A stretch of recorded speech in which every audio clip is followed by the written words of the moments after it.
All right, everybody, welcome to the Constitutional Convention Project. So, what we're going to be doing for this particular project is we are going to be researching one of the individuals who had participated in the Constitutional Convention of 1787. So, we're going to go over the instructions, and then I'm going to go through a model example breaking down what is expected of you for this particular assignment. So, Constitutional Convention Representative Activity Instructions. You may work on this particular assignment in groups up to 5. If you want to do less, that is completely acceptable as well, but you may do up to 5 individuals in the particular group. You'll be assigned one of the representatives who attended the Constitutional Convention. So you're going to be either working on Alexander Hamilton of New York, James Madison of Virginia, or Roger Sherman of Connecticut. It will be your task to research the following on the internet and create a PowerPoint that I'm going to be providing you the template, as you'll see, that includes the following.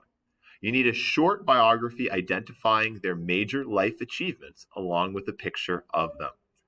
In addition to that, you're going to be finding out what their position on the following issues were, because these were some of the issues that were talked about at the Constitutional Convention.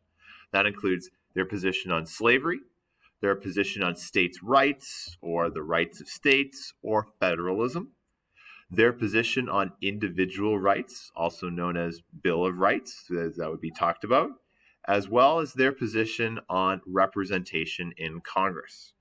In addition to that, you will be expected to do a short bibliography that on the page that lists the sites where you got your information from. And you will either need to present your slide to the class or record your slide. And the recording of your slide, there's a separate video that breaks down exactly how you record your slide. You can see the template here. First thing you can see over here, when it comes to deciding the roles within your group, we'll go over in just a moment what that's going to look like.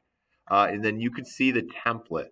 You can see the template that's going to be provided to you. It's very, very straightforward, very, very clear in terms of what is expected. Now I'm going to go over a model example that I did with my group. And I'm doing one on an individual who is not talked about, who's not one of your 3 choices. That would be George Washington at the Constitutional Convention. So you can see over here, I have decided the particular roles as to who did what. I did the biography. Mr. Levine did George Washington's position on slavery. Mr. D'Amico did George Washington's position on rights of states and federalism. I, once again, did the position of rights when it comes to the Bill of Rights of the individual. And Mr. Selinger did George Washington's position on states' representation in Congress. And as you can see, everyone needs to do the bibliography. So let's just do a quick run through. For biography, George Washington was born on February 22nd, 1732 in the Virginia colony. He died on December 14th, 1799 in Mount Vernon, Virginia. He served in the British Army during the French and Indian War. He became a large landowner and was elected to the Virginia Colonial Legislature before the Revolutionary War. He served as the commanding general of the Continental Army during the Revolutionary War, and he came out of retirement to participate in the Constitutional Convention of 1787, which is what we're talking about here, after realizing the United States under the Articles of Confederation was not working well. And then lastly, he served as the first president of the United States. I'm going to go over one more slide with you when it comes to what a position slide looks like. So you can see over here when it comes to George Washington's position on slavery, early in George Washington's life, he did not see a problem with the issue of slavery.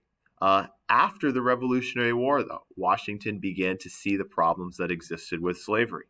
While he privately admitted as president that slavery should be abolished, he never came out publicly for calling for slavery to be abolished or slavery to end.